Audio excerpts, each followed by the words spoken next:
Hello and welcome to Serving the Faithful. This is the third in a series of webinars focusing on our faith-based organizations in Pinellas County and disaster response. My name is Jess McCracken. I'm the whole community specialist with Pinellas County Emergency Management. These webinars are presented by the Juvenile Welfare Board, the Pinellas County Faith-Based Organizations, and Pinellas County Emergency Management. Just a few housekeeping items before we get started. I do need to let you know that this is being recorded. Also, during the program, your video and your audio will be turned off, but you can communicate with us via the chat function or the Q&A function, which is down on the bottom of your screen in the middle. If you have a question during the webinar, please post it to the Q&A so we're able to pull them at the very end. And if your question, we'll try to sprinkle some in between each speaker, but if we don't get to your question, just know we do have a limited time. So if we don't get to it, we're going to send out a document before the end of the week with all of the questions and all of the answers from the entire webinar. So we really appreciate you joining us today. And now to give you an overview of what brought us to this point. To help get our faith-based community better prepared, we thought it was important to take this webinar to begin the transition into planning for the 2020 hurricane season. So we will begin looking at hurricane season through a COVID-19 lens. Specifically through this webinar, how to prepare for the changes in evacuation procedures and sheltering options. So Pastor Angel, in your experience, what is an important factor that our organizations need to consider as we go into hurricane season?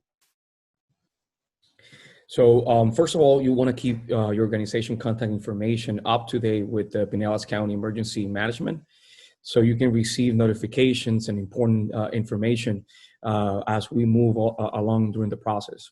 As a local church and as a congregation, we try to divide our plan in what's going to be before the storm, during the storm, and afterwards, or whatever emergency could happen. We try to have a contingency plan in order to move. In the before, we basically try to train our leaders in case of the emergency, and we provide with different information to our congregation in things that they need, supply items such as batteries, flashlights, water, canned food, and we try to let them know exactly how they can be the best prepared for any specific storm or emergency they might face. During the emergency, we have different chats that we communicate through in WhatsApp and Messenger, Facebook. And that's different ministries, different parts of the congregation with leaders assigned. And we just try to give them some type of care, spiritually speaking, so they don't feel by themselves, and also some feedback of things that are going on at the moment. We try to do that periodically, at least every 4 hours.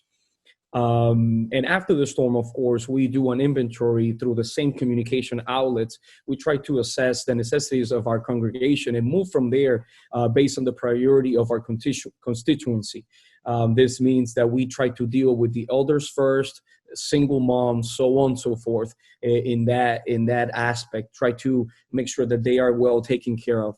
Another thing that we do prior to any emergency is that we also try to see our elder community and see what they need to be prepared. If it's, protection for their households, for their homes, if it's some runs to the supermarket or what exactly they need to be prepared, that assistance, our leaders and our church is prepared to do so. That's some of the things that we do as a congregation to be safe before, during, and after.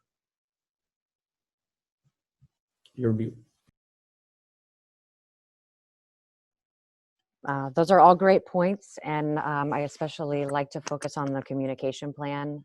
We will be sending a link to the faith-based organization survey so you can update your emergency information through Pinellas County Emergency Management. That way we know how to get in contact with you. So thank you for bringing that up.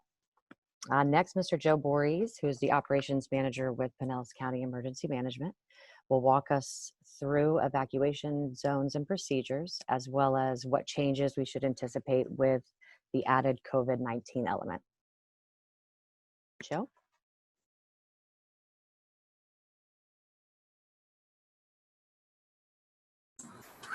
Here I am. All right. Well, thanks for having me. As you know, or you may not know, that our evacuation zones are created by the storm surge analysis that we get from the National Hurricane Center. It uses the sea, lake, and overland surges from hurricanes slosh model.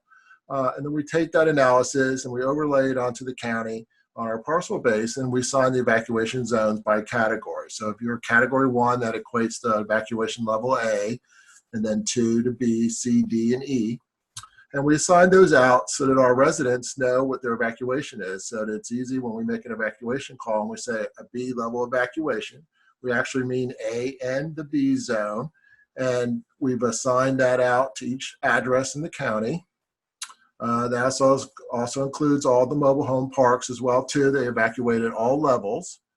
So we go through that process, we assign it out, and we have multiple ways that residents can use to find out their evacuation zone, from our Know Your Zone application to our Storm Surge Protector application. We actually have an interactive voice response telephone number that you can call if you have a landline at your home in Pinellas County. It'll return your evacuation level. So we go through this process and we've assigned all the evacuation levels. What's new this year, and we ask you to know your risk, and that's to know your evacuation zone, okay? And this year is a little different. That slosh model I mentioned actually takes a look at about 33,000 storms that approach Pinellas County from all different directions, different speeds, different sizes, and things like that. We could refine that analysis a little better by or a little tighter, looking at what we call the directions. So the direction that the storm approaches, and it makes a difference in the type of storm surge. And so we're going to do a little bit of that this year, just so that we can evacuate just those who may need to evacuate. This year, you know, with the COVID environment that's out there, we want to have as much spacing as possible if folks need to go to shelter. We don't want you to go to a shelter. We'd rather have you use a host home, work with your faith-based communities, your friends, your family, go anywhere but at a shelter. But if you need it, we're trying to make as much space available that we can for our expected population from our evacuation zones that I had mentioned earlier. So we'll be looking at the different models when the storm is approaching and trying to do a very precise evacuation call. So you might hear something a little different this year where we say, yes, this is a B level evacuation, but it's everybody that's in A level countywide, but it's only the B evacuation zone on the west side of the county, so that this way those on the east side of the county that are in B don't have to evacuate, and that would limit that population that needs to move. We'd really rather you be safer at home during evacuation. So knowing your risk is looking at your home and determining, you know, is it strong enough? Do I have my windows protected? Not with tape, but with some type of covering. Have I braced my garage door? Is it strong enough? And I've brought my stuff inside. Am I safer at home? Because I know the storm surge is not coming. I can handle the wind load in my home. I could stay there and I'm safer at home rather than venturing out on the roads, trying to get to a hotel or going far. We really want you to go tens of miles, not hundreds of miles. So we're taking all these into considerations, looking at the storm levels, trying to do our evacuation closer to what the actual impact will be, and then trying to make as much space as available in our shelters as well too. Okay, fantastic. I'm going to go ahead and share my screen and pull up our storm surge visual. Sorry about that. So what Jess is showing us is what we call our Storm Surge Protector application. And if you go to that, you find that on our Pinellas County site, www.pinellascounty.org/emergency, and find our Storm Surge Protector. And when you put in an address, it's going to take you to that home. You can just hit enter. And it'll take you to that home. And it found this address, and it's showing that it's an A-level evacuation, and the expected amount of storm surge that there is actually about 5 feet of water. So this is a case where we definitely want this family to evacuate. 5 feet of water is not safe. You know, 1.5 feet, 2 foot of water could actually move you off your feet, start moving cars and things like that. It's not safe to be there. And that's what we've done. We've looked at our evacuation zones and made sure that we're it's a model, so we're sure that there's going to be some water in your home, and that's why we want you to evacuate.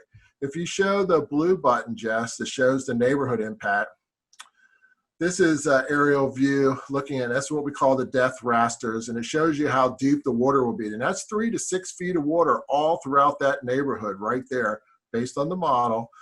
So it's not safe not just to be in your home, but not in your neighborhood as well too. And that's what we look at for our evacuations. We want to make sure that you get out of that type of situation there where no one can get to you. That water's dirty, nasty, for everything that it picks up from the streets. And again, we don't model the wave heights that are on top of there as well too. So this is just an application to show your risk. It shows your neighborhood risk too, and why we're calling the evacuation order for what we did for your.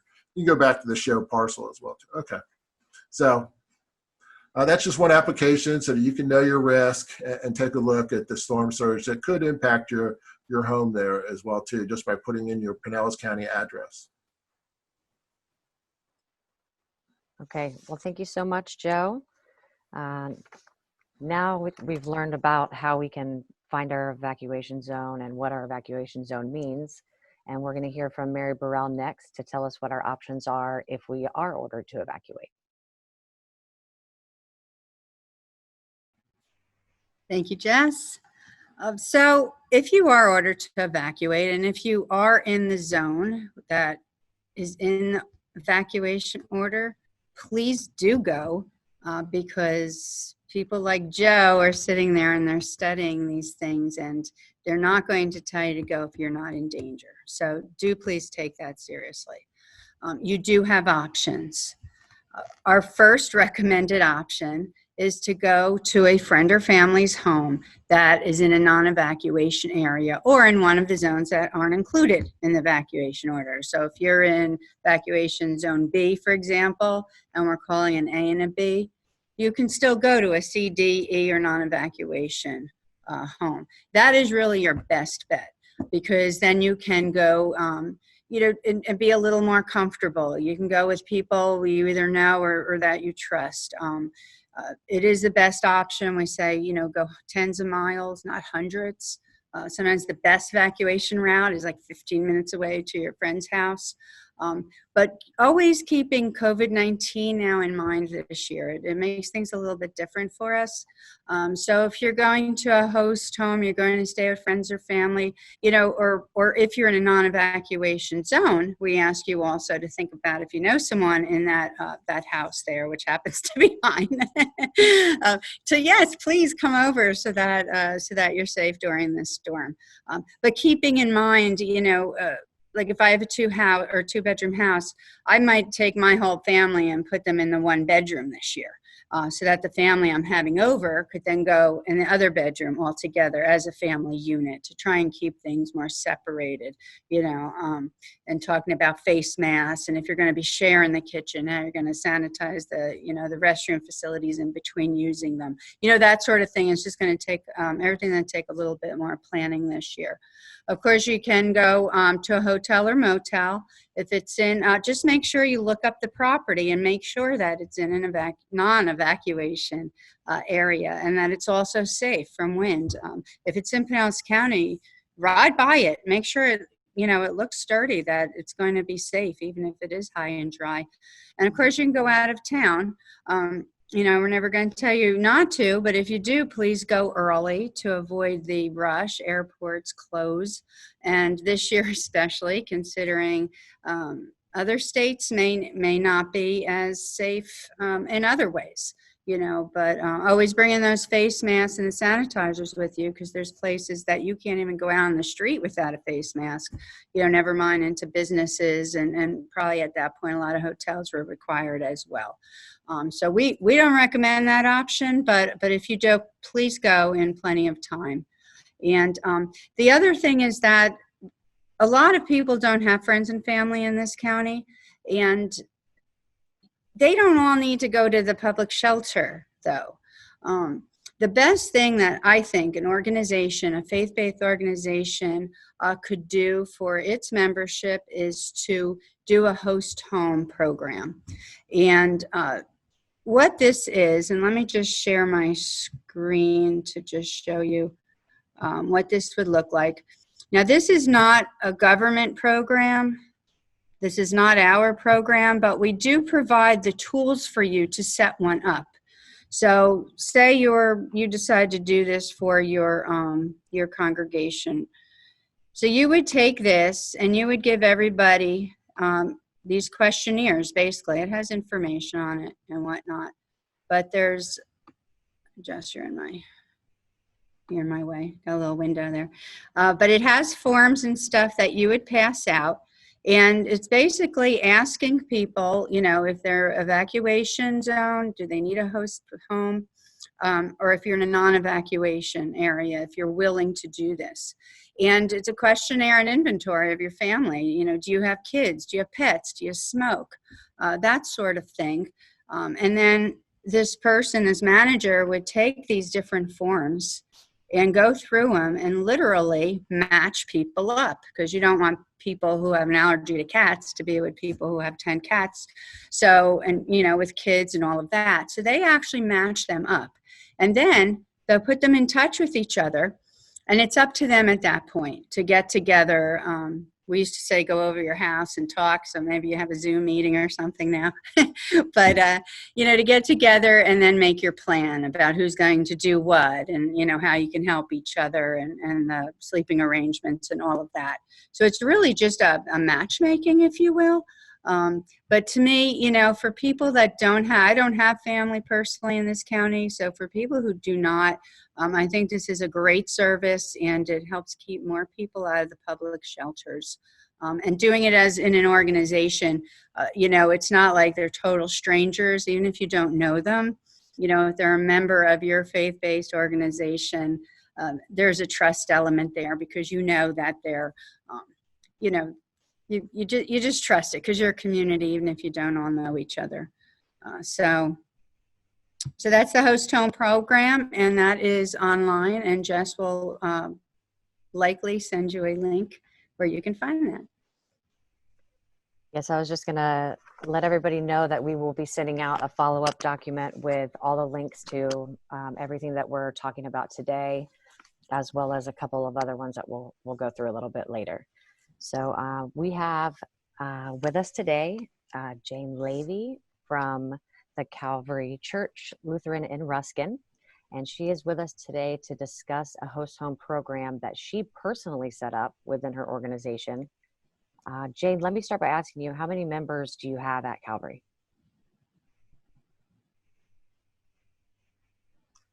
Right now, can you hear me? Yes. Okay. Right now, we're probably close to 1,000 members. So this was but at the time when I was really working this, wasn't quite that many. But we're in Apollo Beach, and many of our people are in the flood zones, especially west of 41, and those were the people that I contacted. And many of them, I probably contacted a good 100 families when I did this. And but out of that 100, I probably only had about 12 to 15 families that wanted a host home, and that's the same type of program, Mary, that I kind of put together. I contacted other members of the congregation and who were willing to host families that wanted to evacuate in the Sun City Center and that. And we never really had to implement it. I did it for many years, and we never really had to implement it. The one time that we did, some of my host families wanted to evacuate, because that was when Charlie was coming. I think probably all remember that. And it was supposed to be a direct hit, and so some of my host families left, and but basically I did what Mary had laid out is pretty much exactly what I did with cats, dogs, and I put together a list of things that we asked the people that were evacuating to the host homes to bring with them, and then of course hooking them up together so that they could talk and make plans and get to know each other and everything. It really that was pretty much it. I mean, what Mary just discussed with everybody is excellent. The papers that she has and that they put together, I mean, I didn't have that at the time when I did it, but that is excellent.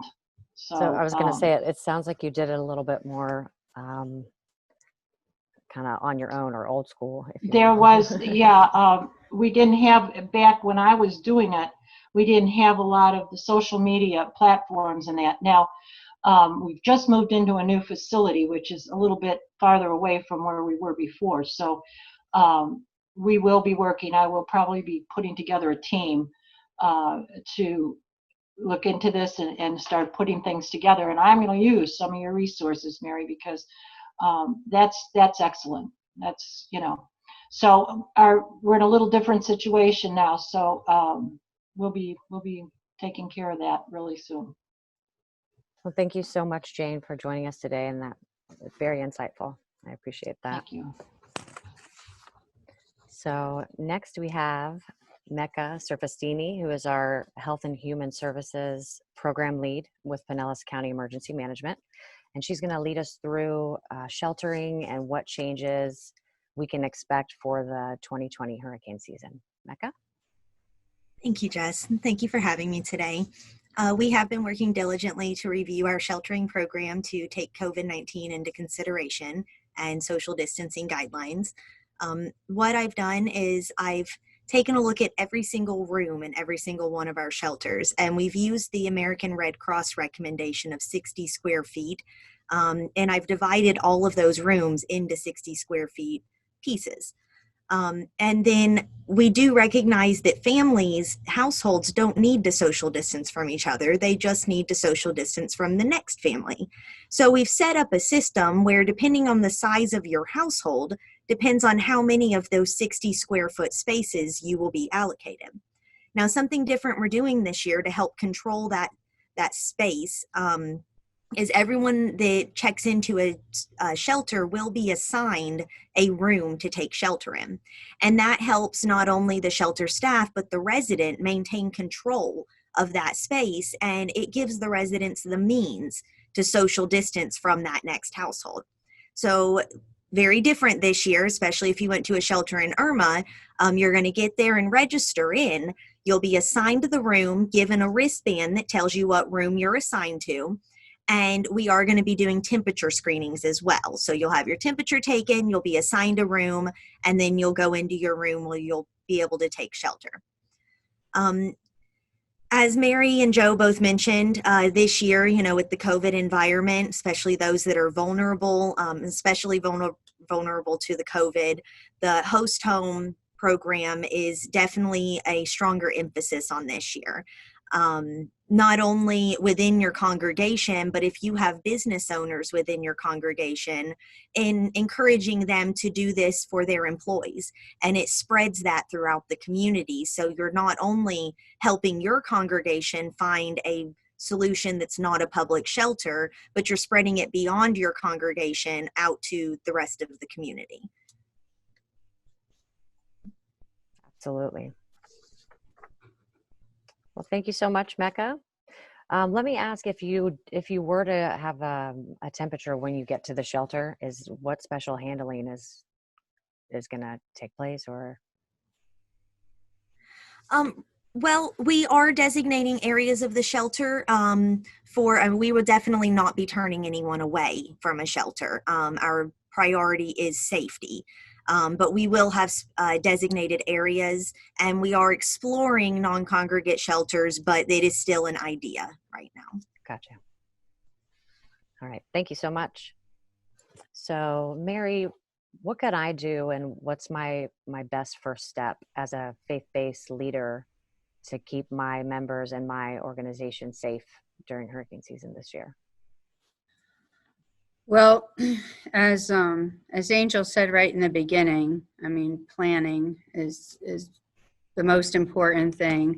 You know, you don't want to embark on this journey without knowing where you're going. And there's a lot of organizations out there that have plans and disaster plans, and very good ones. We saw that from the survey results that we've gotten so far. Most of the places, though, that have plans concentrated on hurricane plans. And we do have a lot of our organizations, obviously, that haven't done plans yet. And that's okay, because you can start doing it now. So the good news, even if you don't have a plan, is that you already have a plan. Because of COVID-19, you've already had to look at a lot of things in the ways that you do when you're formulating a plan. So, you've already done that research. You know what audiences you have. You know your demographics. You know what they need. And in addition to, services and whatnot, you know what you want to be to your congregation. And so just to communicate with them, you've had to research what they need to know. You've had to research for COVID-19. Now you're researching for hurricanes. It's one of the reasons you're joining us now, and you have been the last couple of times, because with the whole reopening. So this is all, planning that you've done along the way. You've implemented your plan, and whether you realize it or not, you evaluated it, and you're evaluating it as you go on, as all of you open back up, and some are not opening as quickly as others. So you're saying, okay, what's working? We did that this week. Maybe we don't do Facebook Live this week. Maybe we just have our service and we can stream it live on the web. And, that's that evaluation. It's just a constant cycle. And now it's hurricane season. And, so just pulling that whole COVID-19 constant planning process and pushing it forward a little bit with hurricane season, which, I'm sure with your past experiences, you have had to put some things into place already. But the first thing is the communications. And again, you've already done a lot of this homework already, and you're continuing to. So you really don't have to figure out how to communicate with people in different ways because you're doing that. And, one of the bonuses, there's a lot of bonuses that come out of it. And one of them is that you've probably got a lot of people in your membership that didn't go online at all before this. And now they're watching, online services, I'm sure, just to try to keep in touch with that. But when a hurricane's coming, how are you going to communicate with your membership? And then during a hurricane after, we have to prepare that there's, just figure there's not going to be any power. We're not going to have service, and how are you going to communicate with that, with them then? And you have to communicate with them now and let them know what you're going to do and what steps they can do, so that you're continuing to be able to keep that connection with them. For example, texts work when other things don't, when the service is down. I'll tell people, if you have Twitter, you don't like to get texts and stuff. I don't either. But when a storm's coming, go and change your notification to texts. That sort of thing, so that you can be able to communicate with them in that way. So it's thinking beyond that, and what we're going to do tonight is just ask you to start a little plan, okay? Just a little communications plan, taking inventory of the contacts that you have, your emergency contacts, and that sort of thing, and just start if you haven't already. And if you already do have a plan, just taking a look at that and updating it. I just wanted to tell you real fast, and let me see. I'll just share my screen real fast to show you, if I can get it quickly enough. Okay, so it's really quick and easy what we're asking you to do, if it works. We're just asking you to say, there it is. We're just asking you to say, yes, I pledge to update or make a plan. That's all. And we're hoping that by doing that, then that helps you make that commitment to start really working on it. And in the next couple of weeks, when we have these webinars, we're going to be explaining different parts of disaster preparedness that will help you, with this plan. We just wanted to share our own communications plan because that's fair, right? We're asking you to do it. So first and foremost, our plan was to get connected to you. And we've been working on that for a couple of years, meeting you, trying to get your information so that we can communicate with you during a disaster and you can communicate with us. And you've been so wonderful. And, with this disaster, with COVID-19, we really have been able to come together as a community, and we've been able to reach out to you, and you've been able to reach back in to us, a lot more. And that's so important because with whole community, with that whole concept, people trust you more. They trust their spiritual leaders.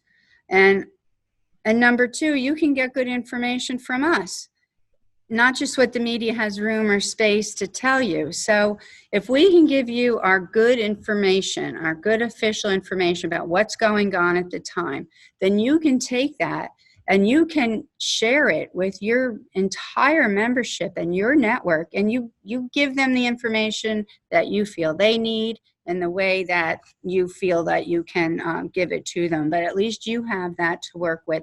And then you're doing us the favor, of course, of educating everybody and letting everybody know, what's going on.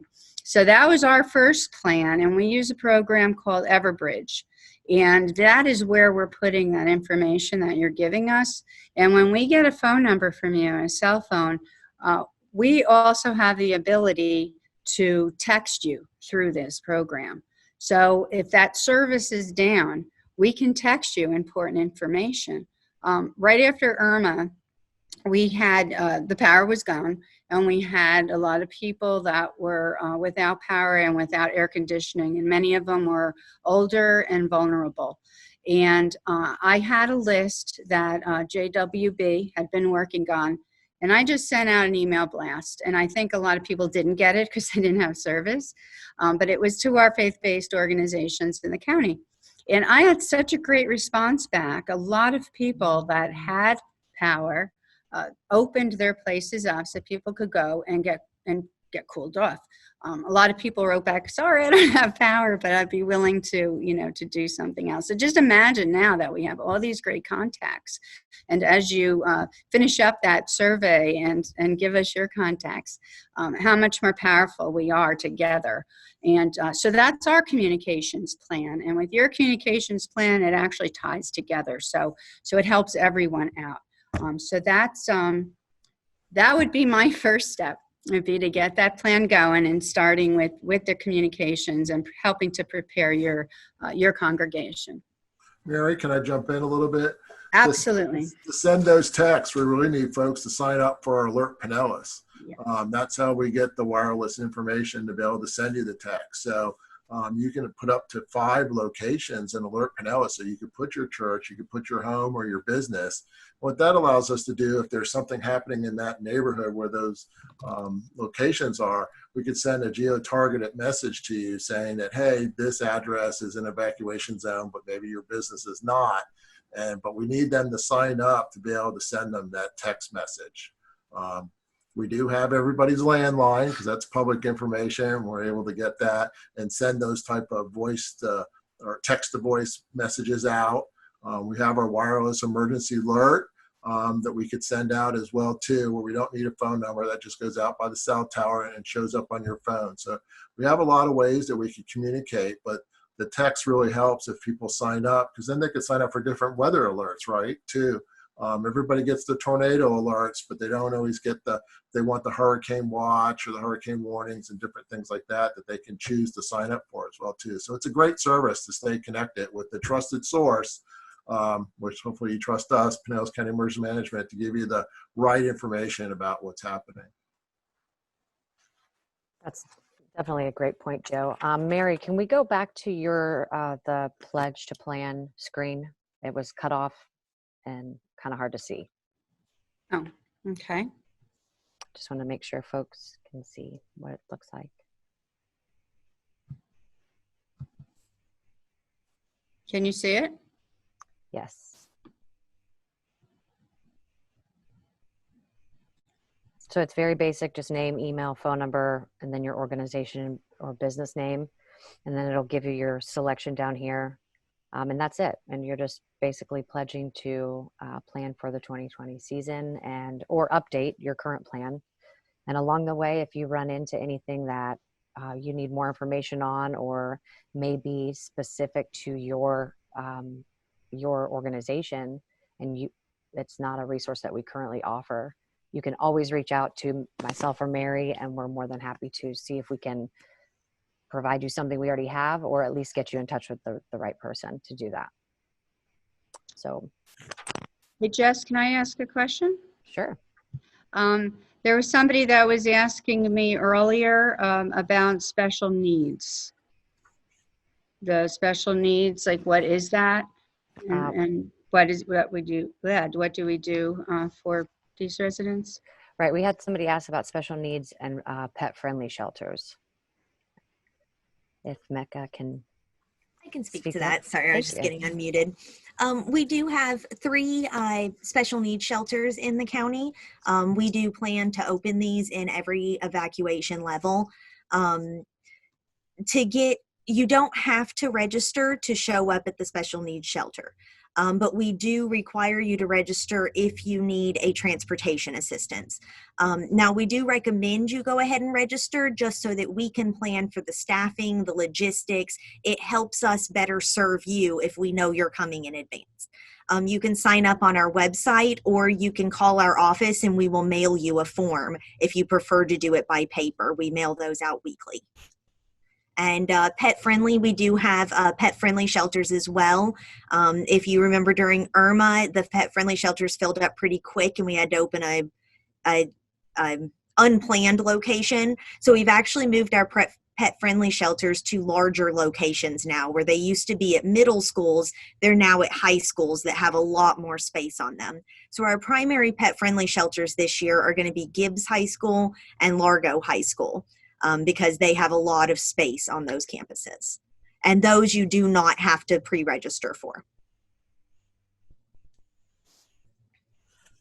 Great, thank you so much. I do want to let everybody know that I will be sending a follow-up email, and it's going to have the Pledge to Plan link, also the link to take a survey about this webinar, also a link to the faith-based organization update your contact information with Pinellas County, and then all of these wonderful resources that we've been going over today. So I know it's a lot and the chats are going up and everyone's throwing questions around, but we will definitely provide all of this to you in a follow-up email ready to be sent. So I'm going to go to some of the question and answers here.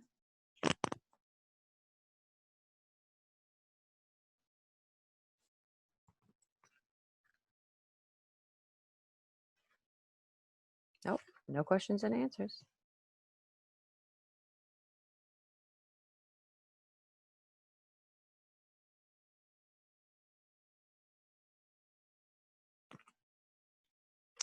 So Angel, for the host home program, I know that we talked earlier and you said that you weren't familiar with it.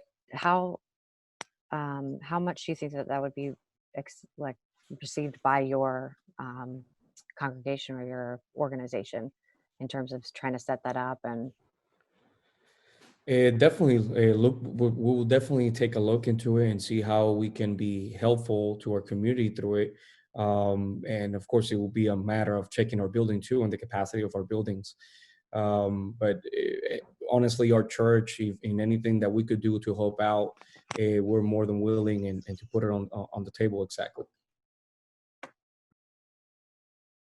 Okay. And I do have a question that came up. What's the difference between a flood zone and an evacuation zone? Joe, do you want to maybe take this? Sure. Great, thanks. So the evacuation zones, as I mentioned, were based on storm surge. So that's the approaching storm pushing an envelope of water up toward Pinellas County. And flood zones are based from FEMA on rainfall, the amount of rainfall that comes down from, our everyday storms to low pressure systems to tropical storms that would come over us. And they look at those areas and how the ground saturates and holds that water and creates flooding in the community. So there's A, B, A through Z in different zones that are created there. And that's where you get your flood insurance for that.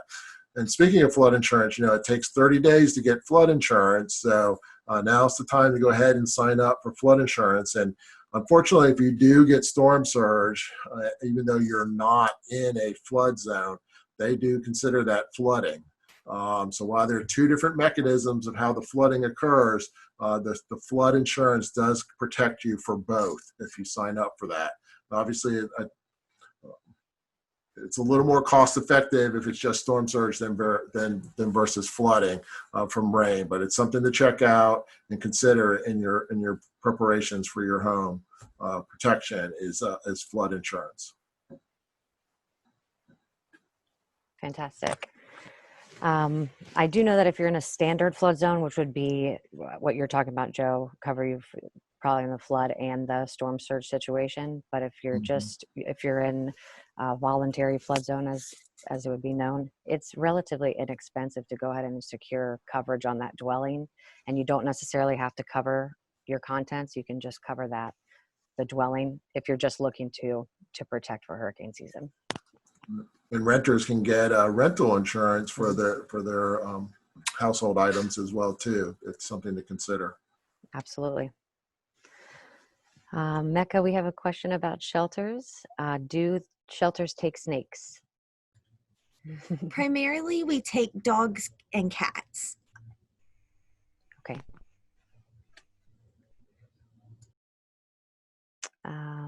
If I could just add to that real fast with the pets part, I think it's really important for people to take responsibility for everything they have in their lives.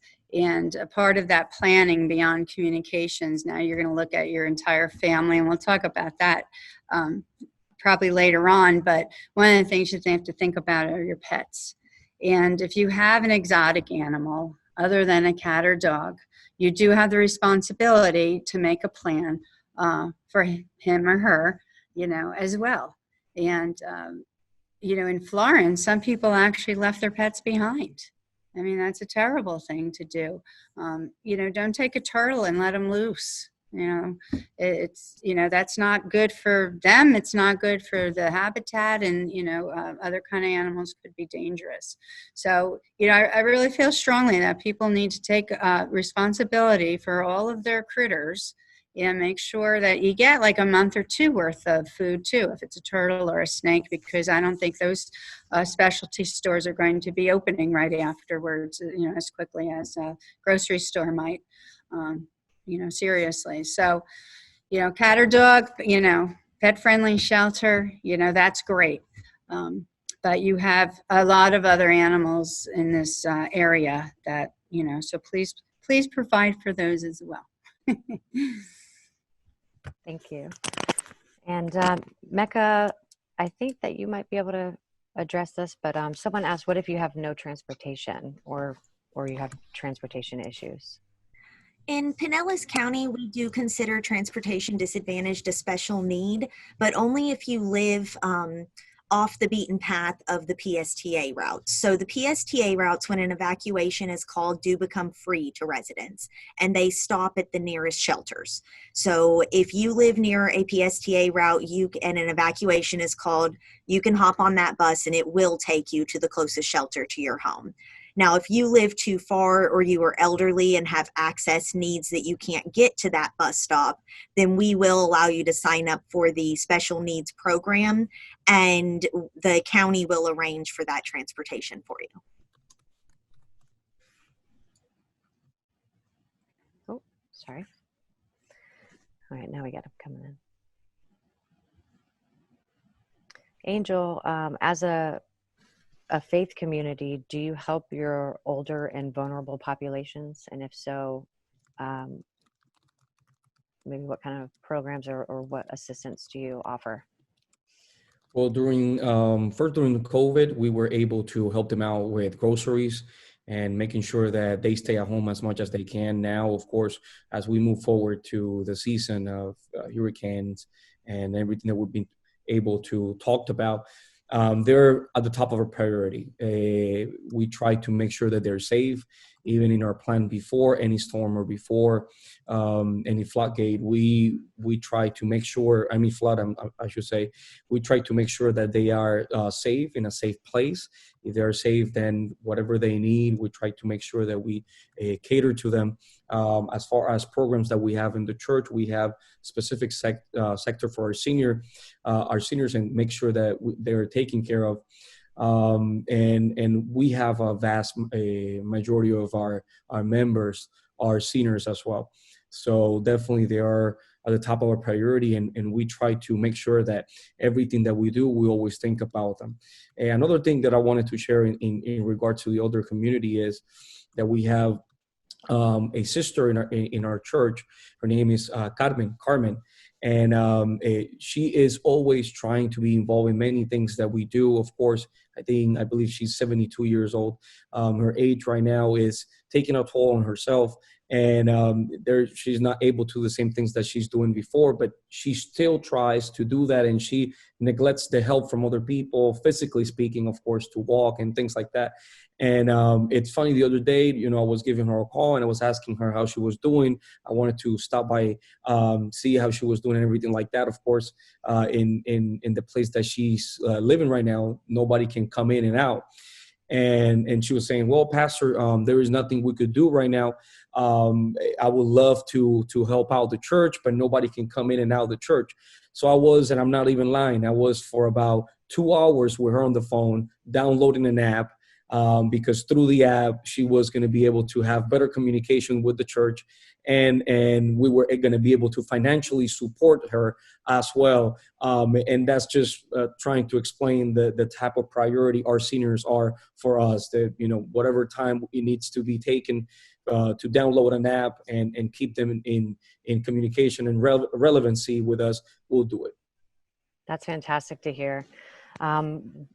Do you think that the communication's already better this year because of the what everybody's doing to plan for COVID up to this point? I think that every single one of us, maybe at different levels or degrees, but I feel every single one of us has been just thrown into the social media, has been thrown into the technology aspect of things because of COVID. So I think in a direct or indirect way, we are more prepared than we could be prior to COVID-19, just because this is the way, and things have changed to this now. Zoom, WhatsApp, even Messenger now has closed rooms that we can chat. And I believe that in a way we are indirectly more prepared this year to have a better communication outlet, regardless of which one it is. Jane, what about the same question to you?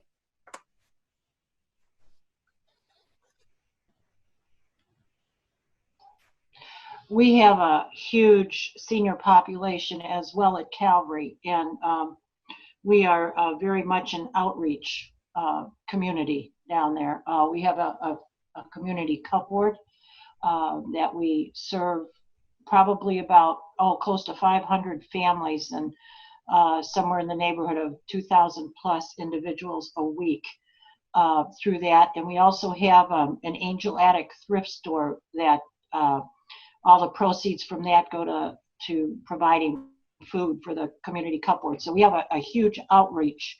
So in the event of something like this, depending on how our church fares out, I would imagine those two organizations within our organization is going to be very instrumental in providing needs for our seniors. Now, when I was doing this and really actively involved in setting up the host families and all that kind of stuff, most of the people that were wanting to be in a host family were people in that population. So we had a few families, but most of the families had plans to get in their car and evacuate to another state or relatives or whatever. But Yeah, we take our senior population very seriously, and we minister them in a whole host of different ways. Transportation also, if they need transportation or whatever, we have Stephen ministry teams and pastoral care teams that that go out and help. So we've got a network set up already. So when we start the process of and our technology, like Angel was talking about, this COVID has just put us on a totally different playing field. We were now online with our worship services, and we have a huge following. Many of our people are online. So as far as getting out any communications and that, we'll be using all those platforms, Twitter and Instagram, everything, to get, information out to our members. Fantastic. Thank you. Angel, what do you think about the host home program in terms of social media? How do you see that? You mean as providing shelter through social media? The host home program that Mary was talking about. So matching up somebody that needs somewhere to go. So they're in an evacuation zone, and they would be paired up with a family that is in a non-evacuation zone. Do you see that being able to work through social media? In terms of communication? Mm-hmm. I think we would need a momentum, maybe creating a page for everybody just to go to that page. If it's either already the page already existing from Pinellas County Emergency Operations Center or another page. But all the information will have to be centralized in one specific page. It could be the home host program page. I don't know, but everything has to be centralized and then create a momentum either by us from the clergy's providing that support or sharing the information or helping out get the information out either to our constituency, our people, our members, our churches. And then from there, I think the message will be, because I don't see why it wouldn't be effective. Of course, I think it will be effective. I think the only thing, or the only, if you may say, gap that I will see in this is people actually knowing about how this program exists and the benefits of this program. So just filling that gap, I think it's basically how we make this available to our people, how we make this available and how we communicate it, I think is the only weakness that I see. Other than that, everything that I see is pretty great and of course, very efficient. Well, great. Well, we'll definitely do our part in making sure everybody gets that information, and we'll send it out to our entire faith-based group. And again, I'm going to be sending out a follow-up email from my email address, jmccracken@pinellascounty.org. And this page is going to have a link to the plan to pledge, or pledge to plan, to take a survey for this webinar, and then also update your emergency information with Pinellas County Emergency Management. So we've got that contact for you. So it's just one step in the plan, as Mary was talking about. We've got that information to contact you, and you have the information to contact your members. So as a leadership role, we look to you, so we know you're getting our emergency notifications, you're getting our correspondence, all of the stuff that we're sending out that's specific to the faith base. We know that you're going to distribute that out through your distribution channels, social media, email addresses, phone trees, whatever those may be. And we really appreciate all of your hard work. And everybody that's gotten in contact with us, it's been pretty uplifting, and it's hard to find a silver lining sometimes. And I always try to find that good and pull the good out of any situation. But it's been really challenging with the COVID-19 situation. And working with the faith base has been a shining light, because this is the definition of community right here, is this group. And it means a lot to have volunteers show up, and it means a lot to get contacted by an organization that isn't yours, or offer services online, to we don't have anything that we can offer online, but, you know, go to this website, or, you know, sending members to other organizations. It's just, it's really uplifting and inspiring. And I want to thank you for allowing us to come in and be your support. And yeah. So do we have any other questions? I don't want to cut anybody off. I think I got them all.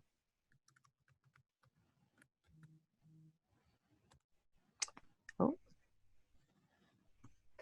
Okay. Well, I think that we'll wrap up now. And again, if you have any other questions, you're free to email Mary or myself. And with that, we will call it a day. Thank you so much for joining us.